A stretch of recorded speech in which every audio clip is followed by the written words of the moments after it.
तो चलिए आज की कहानी शुरू करते हैं।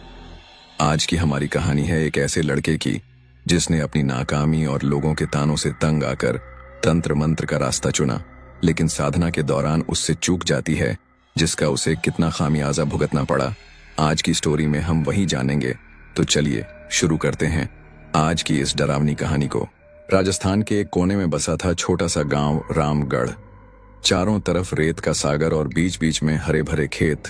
गांव की जिंदगी बड़ी सादगी भरी थी, लेकिन इसी सादगी के बीच एक लड़का था, विजय।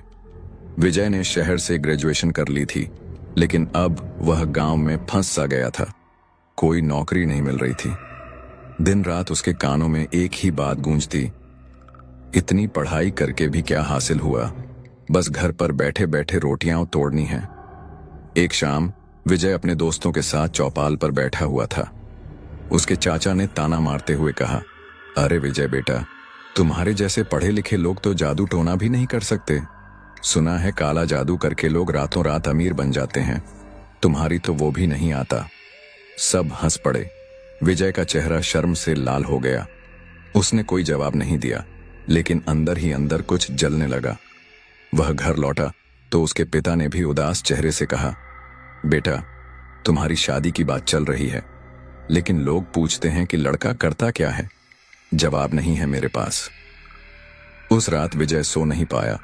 तानों की आग और बेकारपन का अंधेरा उसे खाए जा रहा था। उसने अपना फोन निकाला और इंटरनेट पर ढूंढना शुरू किया। तेज सफलता पाने का तरीका, जल्दी पैसा कमाए, तांत्रिक सिद्धियां। कई दिनों तक वह इसी जुनून में लगा रहा। आखिरकार उसे काल भैरव साधना के बारे में पता चला। वीडियो और आर्टिकल्स में दावा किया जा रहा था कि यह साधना सफल हो जाए तो इंसान को हर सुख, हर ऐश्वर्य मिल सकती है। विजय की आंखों में लालच की चिंगारी दहक उठी। यही रास्ता है। एक बार सिद्ध हो गई तो फिर पूरा गांव उसे सलाम ठोकेगा। हालांकि हर जगह यह भी लिखा था कि इसे किसी कुशल गुरु के मार्गदर्शन में ही करना चाहिए, नहीं तो खतरनाक नतीजे हो सकते हैं। लेकिन विजय के पास तो गुरु बनाने का पैसा या संपर्क नहीं था। उसने सोचा, यह सब डराने के लिए लिखा होगा, मैं तो पढ़ा लिखा हूं, मैं कर लूंगा। फिर उसे एक नंबर मिला, एक तांत्रिक का जो ऑनलाइन सस्ते में साधना करवाने का दावा करता था। विजय ने उसे फोन किया। फोन पर आया शख्स खुद को बाबा रुद्रनाथ बता रहा था। उसकी आवाज में कोई विशेष ज्ञान नहीं, बल्कि एक अजीब सी जल्दबाजी थी। विजय ने पूछा, बाबा जी, क्या आप मुझे काल भैरव साधना करवा सकते हैं? बाबा ने कहा, क्यों नहीं बेटा, हम तो यही काम करते हैं, लेकिन थोड़ा दान पुण्य तो लगेगा ही। 5,000 रुपये में सारी सामग्री और मंत्र सब तैयार करवा दूंगा। तुम्हें बस रात को श्मशान में बैठकर साधना करनी है। विजय के पास 5,000 भी नहीं थे। उसने अपनी मां के गहने चुराकर गिरवी रख दिए और बाबा को पैसे भेज दिए। कुछ दिनों बाद बाबा रुद्रनाथ खुद रामगढ़ आ धमके। वह एक पतली दुबली सूरत का आदमी था। उसकी चाल में भी ठसक नहीं थी। विजय के मन में शक पैदा हुआ, लेकिन उसने अपने आप को समझाया, चलो कोई ना कोई रास्ता तो मिला। बाबा ने कहा, आज रात 12 बजे का समय ठीक रहेगा। गांव से दूर पुराने श्मशान घाट में मिलो, सामान लेकर आना। विजय की मां ने पूछा, बेटा, इतनी रात को कहां जा रहे हो? विजय ने झूठ बोला, कुछ नहीं मां, दोस्तों के साथ गप्पे मारने जा रहा हूं। रात गहराती गई। गांव की सड़कें सूनी हो गईं। विजय बाबा रुद्रनाथ के साथ एक थैला लिए श्मशान की ओर चल पड़ा। उसका दिल जोर जोर से धड़क रहा था। रास्ते में बाबा बड़ी बड़ी बातें कर रहा था। डरना मत बेटा, मैं हूं ना, तू बस जो मैं बोलूं वही करना। श्मशान घाट में पहुंचते ही एक सन्नाटा और ठंडी हवा ने दोनों को घेर लिया। टूटी फूटी चिताओं और हड्डियों के ढेर बिखरे पड़े थे। बाबा ने एक कोने में सफाई की और एक यंत्र बनाया। उसने विजय को बीच में बैठाया और हाथ में कुछ मंत्रों वाली एक कॉपी पकड़ा दी। बाबा ने कहा, बस अब मैं तेरे चारों तरफ एक सुरक्षा घेरा बनाता हूं, तू बैठा रह और मंत्र पढ़ता रह। चाहे कुछ भी दिखे सुनाई दे, घबराना मत और इस घेरे से बाहर कदम मत रखना, समझा? विजय ने डरते डरते सिर हिलाया। साधना शुरू हुई। विजय मंत्र पढ़ने लगा। शुरुआत में तो सब शांत रहा, लेकिन फिर अचानक हवा तेज हो गई। दूर से आवाजें आने लगीं, जैसे कोई रो रहा हो, कोई हंस रहा हो। विजय की रूह कांप उठी, लेकिन वह पढ़ता रहा। तभी उसने आंखें खोलीं और देखा कि उसके सामने कुछ काले काले धुंधले से शख्स खड़े हैं। वो सब उसकी तरफ देख रहे थे। विजय की सांसें थमसी गईं। डर के मारे वह मंत्र भूल गया। उसने गलती की। वह बाबा की बात भूल गया। वह चीखता हुआ खड़ा हो गया और सुरक्षा के घेरे से बाहर कदम रख दिया। यही एक चूक थी जिसका सबको इंतजार था। एक क्षण में वो सभी काले शख्स उस पर टूट पड़े। हवा में चीखों की आवाज गूंज उठी। बाबा रुद्रनाथ, जो पेड़ के पीछे छुपा बैठा था, यह सब देखकर चीखा, अब तो बचना मुश्किल है, भागो विजय। और यह कहते हुए वह अपनी जान बचाकर वहां से भाग खड़ा हुआ। लेकिन विजय वहीं खड़ा था, डर के मारे अकड़ा हुआ। उसे लगा जैसे सैकड़ों बर्फीले हाथ उसे छू रहे हैं, खींच रहे हैं। उसने अपनी आखिरी ताकत जुटाई और बिना पीछे मुड़े देखे श्मशान से भाग निकला। वह दौड़ता रहा अपने घर की ओर। पीछे से आवाजें आ रही थीं, हंसी की, रोने की। वो सब अब उसके पीछे थीं। वह घर पहुंचा और जोर से दरवाजा खटखटाया। उसकी मां ने दरवाजा खोला। विजय का चेहरा सफेद, बदहवास, आंखें डरी हुईं। मां ने डरते हुए पूछा, बेटा, ये क्या हाल है? कहां थे तुम? विजय ने हाँफते हुए कहा, कुछ नहीं मां, बस ठंड लग गई। लेकिन वह जानता था यह कोई ठंड नहीं थी। वो सब आत्माएं अब उसके साथ घर के अंदर आ चुकी थीं। और अगले ही पल छत के पंखे से एक अजीब सी टनटनाहट की आवाज आई। अंधेरे कोने में कुछ हिला। मुसीबत का साया अब इस घर पर पड़ चुका था। विजय ने जैसे ही यह कहा, बस ठंड लग गई, उसकी मां सुशीला का दिल जोर से धड़का। बेटे का चेहरा देखकर वह समझ गई कि यह कोई आम ठंड नहीं थी। विजय सीधा अपने कमरे में गया और चादर ओढ़कर पलंग पर लेट गया। लेकिन उसकी आंखें खुली की खुली रह गईं। उसे लग रहा था जैसे कोई उसे देख रहा है। कमरे का कोना और गहरा और कालेपन से भरा हुआ लग रहा था। उसकी छोटी बहन पूजा, जो उससे बहुत प्यार करती थी, उसने कमरे में आकर पूछा, भैया, तुम ठीक तो हो ना? तुम्हारा चेहरा कितना उतरा हुआ है। विजय ने बिना उसकी तरफ देखे कहा, मैं ठीक हूं पूजा, तू जा सो जा। पूजा ने जाते जाते देखा विजय के पलंग के पास खड़ा पंखा अचानक से अपने आप धीमी स्पीड पर चलने लगा। उसने हैरानी से देखा, लेकिन कुछ नहीं बोली। वह डर गई थी। उस रात विजय के पिता ओम प्रकाश ने अजीब सपना देखा। उन्होंने सपने में देखा कि एक काली, डरावनी सूरत वाली औरत उनके बिस्तर के पास खड़ी है और उनकी तरफ देखकर हंस रही है। वह एकदम से डर कर उठ बैठे। उन्होंने देखा कि कमरे का पर्दा हवा न होते हुए भी हिल रहा है। उनकी पत्नी सुशीला भी जाग गई। सुशीला ने पूछा, क्या हुआ इतनी रात को? ओम प्रकाश ने डरते हुए कहा, कुछ नहीं, बस एक बुरा सपना आया था। लेकिन दोनों की नींद उड़ चुकी थी। पूरे घर में एक अजीब सी बेचैनी भर गई थी, जैसे कोई और ही मौजूद हो। अगली सुबह से ही अजीब घटनाएं होने लगीं। रसोई में रखे बर्तन अपने आप खनकने लगे। कभी लगता किसी ने दरवाजा खटखटाया, लेकिन बाहर कोई नहीं होता। पूजा ने शिकायत की कि उसकी गुड़ियां रात में अपने आप अपनी जगह से हिल जाती हैं। विजय सबसे ज्यादा परेशान था। उसे हर वक्त लगता कि कोई उसके पीछे पीछे चल रहा है। वह शीशे में अपने साथ किसी और की शक्ल भी देख लेता। एक दिन जब वह अकेला बाथरूम में था, तो अचानक शीशे पर खून जैसे निशान उभर आए। उसने चीख मारी और बाहर भागा। उसकी हालत देखकर ओम प्रकाश ने गांव के डॉक्टर को दिखाया। डॉक्टर ने कहा, तनाव है, कुछ दवा देता हूं। लेकिन दवाओं का कोई असर नहीं हुआ। उल्टे हालात और बिगड़ने लगे। इसी बीच विजय की मंगेतर रेशमा का फोन आया। रेशमा पड़ोस के गांव की रहने वाली थी। फोन पर उसकी आवाज डरी हुई थी। रेशमा ने कहा, विजय, पिछले कुछ दिनों से मैं रात को सो नहीं पा रही। मुझे लगता है कोई मेरे कमरे में आता है, मुझे छूता है। उसकी सांसें बहुत ठंडी हैं। कल रात तो मैंने साफ देखा, एक काली परछाई मेरे बिस्तर के पास खड़ी थी। विजय का दिल एकदम बैठ गया। उसने समझ लिया वो आत्माएं सिर्फ उस तक ही सीमित नहीं थीं। वो तो उसके पूरे परिवार और अब उसकी होने वाली पत्नी तक को नहीं छोड़ रही थीं। उसने अपनी गलती का एहसास होना शुरू किया। लालच ने न सिर्फ उसकी बल्कि उसके प्यारे लोगों की जिंदगी भी नर्क बना दी थी। एक रात जब पूरा परिवार सो रहा था, अचानक पूजा के कमरे से एक जोरदार चीख सुनाई दी। सब दौड़े गए। पूजा बिस्तर पर सहमी हुई बैठी थी। उसकी आंखें डर से फैली हुई थीं। पूजा ने रोते हुए कहा, माँ, वो औरत, उसने मेरे बाल खींचे। सुशीला ने पूजा को गले लगा लिया, लेकिन खुद उसके रोंगटे खड़े हो गए। कमरे में एक तेज बदबूदार हवा का झोंका आया और दरवाजा जोर से बंद हो गया। ओम प्रकाश ने गुस्से और डर से चीख कर कहा, कौन है तू? दिखा अपने आप को। जवाब में दीवार पर लगी एक फोटो फ्रेम जमीन पर आ गिरी। शीशा चकनाचूर हो गया। वह फोटो विजय और रेशमा की मंगनी वाली थी। अब ओम प्रकाश समझ गए, यह कोई आम बीमारी या तनाव नहीं था। यह कुछ अलौकिक, कुछ बहुत डरावना था। उन्होंने फैसला किया कि अब गांव के बुजुर्गों से सलाह लेनी होगी। अगले दिन ओम प्रकाश गांव के सबसे बुजुर्ग और अनुभवी व्यक्ति दादा मुन्ना सिंह के पास गए। उन्होंने सारी बात विस्तार से बताई। दादा मुन्ना सिंह ने गहरी सांस लेते हुए कहा, ओम प्रकाश, तुम्हारे बेटे ने बहुत बड़ी भूल कर दी है। उसने बिना ज्ञान के शमशान की अधिकृत आत्माओं को नाराज कर दिया है। वो सब अब तुम्हारे घर में घुस चुकी हैं। इन्हें काबू करना आसान नहीं है। ओम प्रकाश ने हाथ जोड़ते हुए पूछा, दादा, अब क्या करें? कोई उपाय बताइए। दादा मुन्ना सिंह ने कहा, एक ही उपाय है। तुम्हें एक सच्चे सिद्ध तांत्रिक की जरूरत है, जिस पर काल भैरव की विशेष कृपा हो।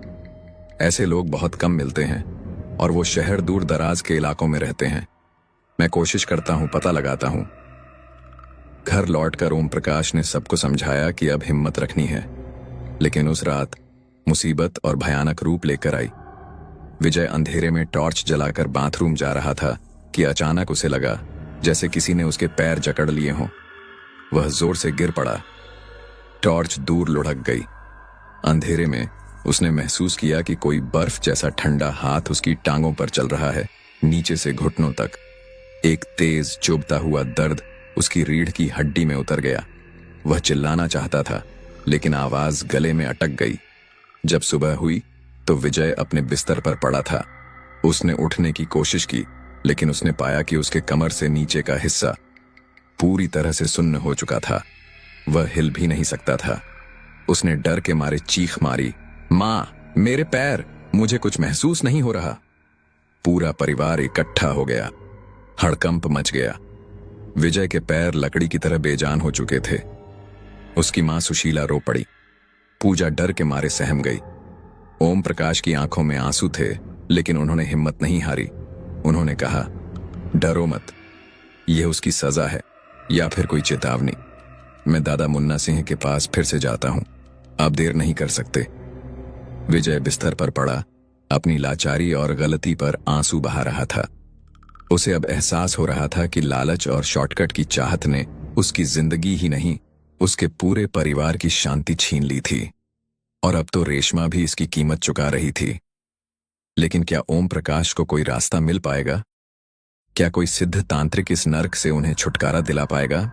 विजय के पैरों का सुन्न पड़ जाना पूरे परिवार के लिए एक ऐसा झटका था जिसने सबकी उम्मीदों को तोड़कर रख दिया। डॉक्टर ने जांच की, एक्स-रे करवाए, लेकिन कोई जवाब नहीं मिला। शारीरिक रूप से सब कुछ ठीक था, लेकिन विजय के पैरों में जान ही नहीं थी। यह बात सबके दिल में डर बैठा गई कि यह कोई डॉक्टरी बीमारी नहीं बल्कि अलौकिक सजा है। ओम प्रकाश फिर दादा मुन्ना सिंह के पास पहुंचे। इस बार उनकी आंखों में हार नहीं, बल्कि एक जिद थी। ओम प्रकाश ने कहा, दादा, अब तो बेटा बिस्तर पर पड़ा है, समय नहीं है, कोई रास्ता बताइए।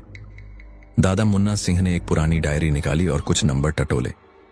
आखिरकार उन्होंने एक नाम ढूंढ निकाला। उन्होंने कहा, बाबा रामदास, ये चित्तौड़गढ़ के पास एक छोटे से आश्रम में रहते हैं।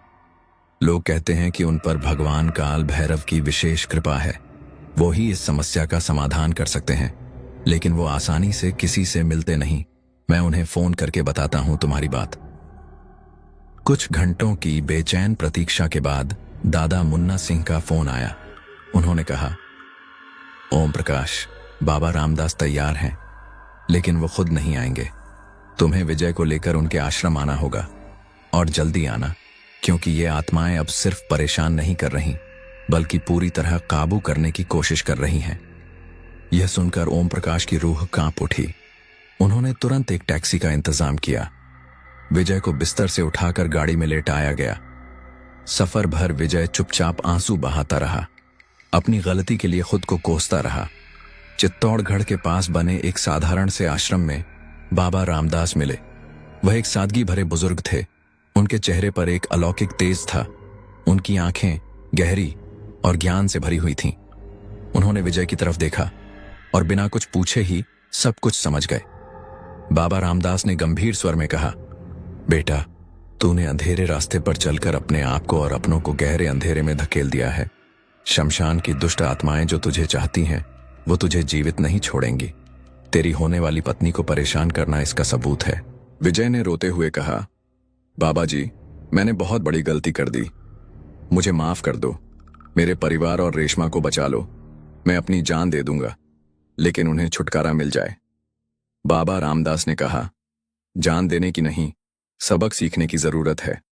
तू डर, अब मैं तेरे साथ हूं, लेकिन हमें तेरे घर जाकर ही इसका सामना करना होगा।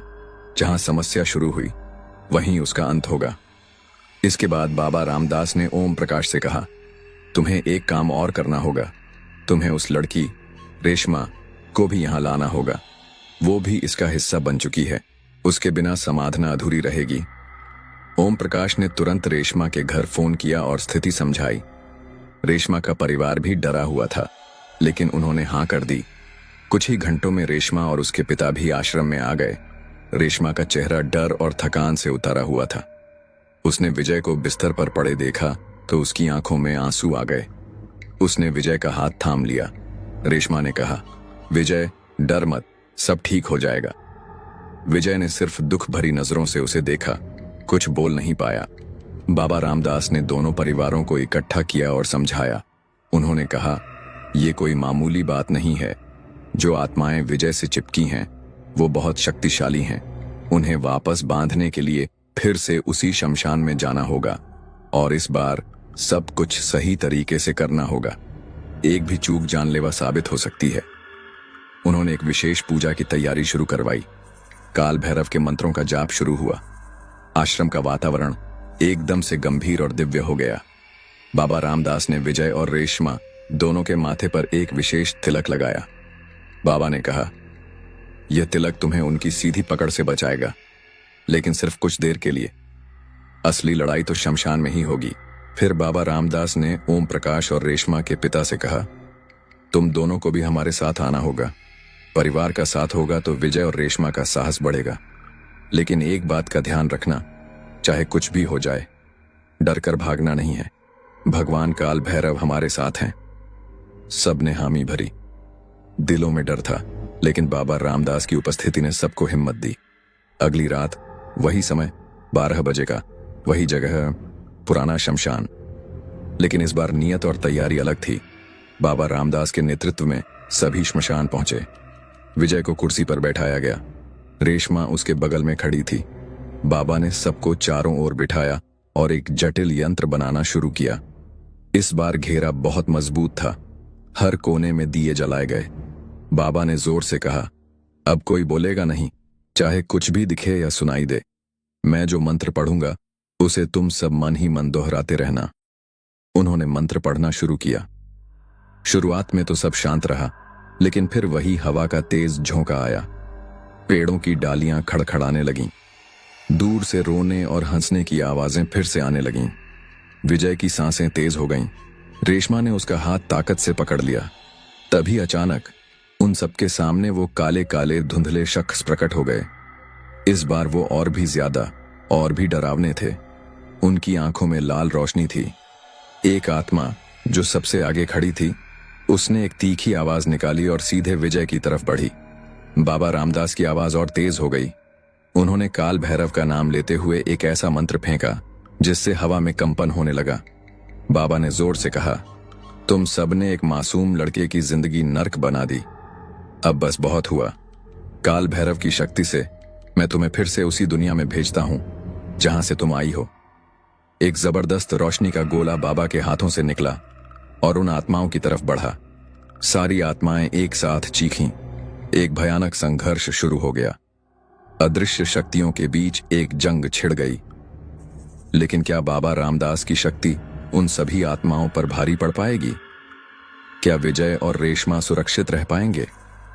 अंतिम लड़ाई अभी बाकी है।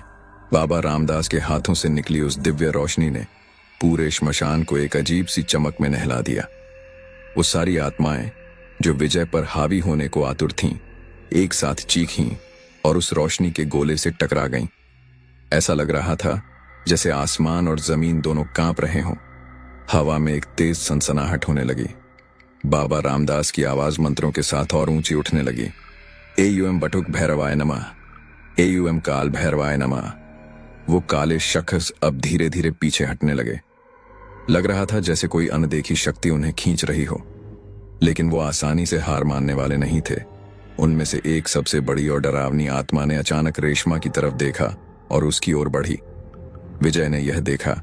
डर के मारे उसका दिल जोर से धड़का, लेकिन इस बार उसने हिम्मत दिखाई।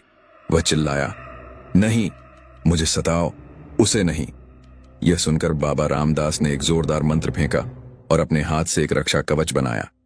रेशमा के सामने एक अदृश्य दीवार सी खड़ी हो गई। वो आत्मा उससे टकराकर पीछे लुढ़क गई। बाबा ने गर्जना करते हुए कहा, बस, अब और नहीं। हे काल भैरव, इन अतृप्त आत्माओं को शांत करो और इन्हें वापस उनके धाम की ओर ले चलो। इतना कहते ही एक अद्भुत घटना हुई। श्मशान की हवा में एक विशाल और भव्य छवि प्रकट हुई। वह भगवान काल भैरव की थी। उनके हाथ में त्रिशूल था और उनके सामने सभी आत्माएं सिर झुकाए खड़ी थीं। भगवान काल भैरव ने कुछ नहीं कहा, बस अपना त्रिशूल जमीन पर पटका।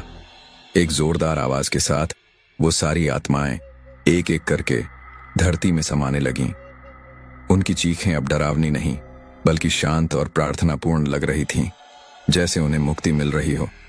कुछ ही पलों में श्मशान में वापस सन्नाटा छा गया। हवा ठंडी न रहकर सामान्य हो गई। चारों तरफ शांति थी। दियों की लौ सीधी जलने लगी। सबने राहत की सांस ली। रेशमा ने विजय का हाथ थामा और मुस्कुरा दी। विजय की आंखों में आंसू थे, लेकिन अब डर के नहीं, बल्कि शुक्रिया और पश्चाताप के। बाबा रामदास ने आखिरी मंत्र बोलकर पूजा का समापन किया। फिर वह विजय के पास आए और उसके सिर पर हाथ रखा। बाबा ने कोमल स्वर में कहा, बेटा, अब तू सुरक्षित है। तेरे घर और तेरे परिवार को कोई नुकसान नहीं पहुंचाएगा। भगवान काल भैरव ने इन आत्माओं को क्षमा कर दिया और उन्हें मुक्ति दे दी। विजय ने हाथ जोड़ते हुए कहा, बाबा जी, आपने मेरी जान बचा ली, लेकिन मेरे पैर। उसने नीचे की ओर देखा। बाबा रामदास ने गंभीर स्वर में कहा, बेटा, तूने अंधेरे रास्ते पर चलकर अपने आप को और अपनों को गहरे अंधेरे में धकेल दिया है। शमशान की दो आत्माएं जो तुझे चाहती हैं, वो तुझे जीवित नहीं छोड़ेंगी। तेरी होने वाली पत्नी को परेशान करना इसका सबूत है। विजय ने रोते हुए कहा, बाबा जी, मैंने बहुत बड़ी गलती कर दी। मुझे माफ कर दो। मेरे परिवार और रेशमा को बचा लो। मैं अपनी जान दे दूंगा, लेकिन उन्हें छुटकारा मिल जाए। बाबा रामदास ने कहा, जान देने की नहीं, सबक सीखने की जरूरत है। तू डर, अब मैं तेरे साथ हूं, लेकिन हमें तेरे घर जाकर ही इसका सामना करना होगा। जहां समस्या शुरू हुई, वहीं उसका अंत होगा। इसके बाद बाबा रामदास ने ओम प्रकाश से कहा, तुम्हें एक काम और करना होगा। तुम्हें उस लड़की रेशमा को भी यहां लाना होगा। वो भी इसका हिस्सा बन चुकी है। उसके बिना समाधान अधूरी रहेगी। ओम प्रकाश ने तुरंत रेशमा के घर फोन किया और स्थिति समझाई। रेशमा का परिवार भी डरा हुआ था, लेकिन उन्होंने हां कर दी। कुछ ही घंटों में रेशमा और उसके पिता भी आश्रम में आ गए। रेशमा का चेहरा डर और थकान से उतरा हुआ था। उसने विजय को बिस्तर पर पड़े देखा तो उसकी आंखों में आंसू आ गए। उसने विजय का हाथ थाम लिया। रेशमा ने कहा, विजय, डर मत, सब ठीक हो जाएगा। विजय ने सिर्फ दुख भरी नजरों से उसे देखा, कुछ बोल नहीं पाया। बाबा रामदास ने दोनों परिवारों को इकट्ठा किया और समझाया। उन्होंने कहा, यह कोई मामूली बात नहीं है। जो आत्माएं विजय से चिपकी हैं, वो बहुत शक्तिशाली हैं। उन्हें वापस बांधने के लिए फिर से उसी शमशान में जाना होगा, और इस बार सब कुछ सही तरीके से करना होगा। एक भी चूक जानलेवा साबित हो सकती है। उन्होंने एक विशेष पूजा की तैयारी शुरू करवाई। काल भैरव के मंत्रों का जाप शुरू हुआ। आश्रम का वातावरण एकदम से गंभीर और दिव्य हो गया। बाबा रामदास ने विजय और रेशमा दोनों के माथे पर एक विशेष तिलक लगाया। बाबा ने कहा, यह तिलक तुम्हें उनकी सीधी पकड़ से बचाएगा, लेकिन सिर्फ कुछ देर के लिए। असली लड़ाई तो शमशान में ही होगी। फिर बाबा रामदास ने ओम प्रकाश और रेशमा के पिता से कहा, तुम दोनों को भी हमारे साथ आना होगा। परिवार का साथ होगा तो विजय और रेशमा का साहस बढ़ेगा। लेकिन एक बात का ध्यान रखना, चाहे कुछ भी हो जाए, डर कर भागना नहीं है। भगवान काल भैरव हमारे साथ हैं। सबने हामी भरी। दिलों में डर था, लेकिन बाबा रामदास की उपस्थिति ने सबको हिम्मत दी। अगली रात वही समय, 12 बजे का, वही जगह, पुराना शमशान। लेकिन इस बार नियत और तैयारी अलग थी। बाबा रामदास के नेतृत्व में सभी श्मशान पहुंचे। विजय को कुर्सी पर बैठाया गया। रेशमा उसके बगल में खड़ी थी। बाबा ने सबको चारों ओर बिठाया और एक जटिल यंत्र बनाना शुरू किया। इस बार घेरा बहुत मजबूत था। हर कोने में दिए जलाए गए। बाबा ने जोर से कहा, अब कोई बोलेगा नहीं, चाहे कुछ भी दिखे या सुनाई दे। मैं जो मंत्र पढ़ूंगा उसे तुम सब मन ही मन दोहराते रहना। उन्होंने मंत्र पढ़ना शुरू किया। शुरुआत में तो सब शांत रहा, लेकिन फिर वही हवा का तेज झोंका आया। पेड़ों की डालियां खड़खड़ाने लगीं। दूर से रोने और हंसने की आवाजें फिर से आने लगीं। विजय की सांसें तेज हो गईं। रेशमा ने उसका हाथ ताकत से पकड़ लिया। तभी अचानक उन सब के सामने वो काले काले धुंधले शख्स प्रकट हो गए। इस बार वो और भी ज्यादा और भी डरावने थे। उनकी आंखों में लाल रोशनी थी। एक आत्मा जो सबसे आगे खड़ी थी, उसने एक तीखी आवाज निकाली और सीधे विजय की तरफ बढ़ी। बाबा रामदास की आवाज और तेज हो गई। उन्होंने काल भैरव का नाम लेते हुए एक ऐसा मंत्र फेंका जिससे हवा में कंपन होने लगा। बाबा ने जोर से कहा, तुम सबने एक मासूम लड़के की जिंदगी नर्क बना दी। अब बस बहुत हुआ। काल भैरव की शक्ति से मैं तुम्हें फिर से उसी दुनिया में भेजता हूं जहां से तुम आई हो। एक जबरदस्त रोशनी का गोला बाबा के हाथों से निकला और उन आत्माओं की तरफ बढ़ा। सारी आत्माएं एक साथ चीखीं। एक भयानक संघर्ष शुरू हो गया। अदृश्य शक्तियों के बीच एक जंग छिड़ गई। लेकिन क्या बाबा रामदास की शक्ति उन सभी आत्माओं पर भारी पड़ पाएगी? क्या विजय और रेशमा सुरक्षित रह पाएंगे? अंतिम लड़ाई अभी बाकी है। बाबा रामदास के हाथों से निकली उस दिव्य रोशनी ने पूरे श्मशान को एक अजीब सी चमक में नहला दिया। वो सारी आत्माएं जो विजय पर हावी होने को आतुर थीं, एक साथ चीखीं और उस रोशनी के गोले से टकरा गईं। ऐसा लग रहा था जैसे आसमान और जमीन दोनों कांप रहे हों। हवा में एक तेज सनसनाहट होने लगी। बाबा रामदास की आवाज मंत्रों के साथ और ऊंची उठने लगी। एयूएम बटुक भैरवाय नमः, एयूएम काल भैरवाय नमः। वो काले शख्स अब धीरे धीरे पीछे हटने लगे। लग रहा था जैसे कोई अनदेखी शक्ति उन्हें खींच रही हो, लेकिन वो आसानी से हार मानने वाले नहीं थे। उनमें से एक सबसे बड़ी और डरावनी आत्मा ने अचानक रेशमा की तरफ देखा और उसकी ओर बढ़ी। विजय ने यह देखा। डर के मारे उसका दिल जोर से धड़का, लेकिन इस बार उसने हिम्मत दिखाई। वह चिल्लाया, नहीं, मुझे सताओ, उससे नहीं। यह सुनकर बाबा रामदास ने एक जोरदार मंत्र फेंका और अपने हाथ से एक रक्षा कवच बनाया। रेशमा के सामने एक अदृश्य दीवार सी खड़ी हो गई। वो आत्मा उससे टकराकर पीछे लुढ़क गई। बाबा ने गर्जना करते हुए कहा, बस अब और नहीं। हे काल भैरव, इन अतृप्त आत्माओं को शांत करो और इन्हें वापस उनके धाम की ओर ले चलो। इतना कहते ही एक अद्भुत घटना हुई। श्मशान की हवा में एक विशाल और भव्य छवि प्रकट हुई। वह भगवान काल भैरव की थी।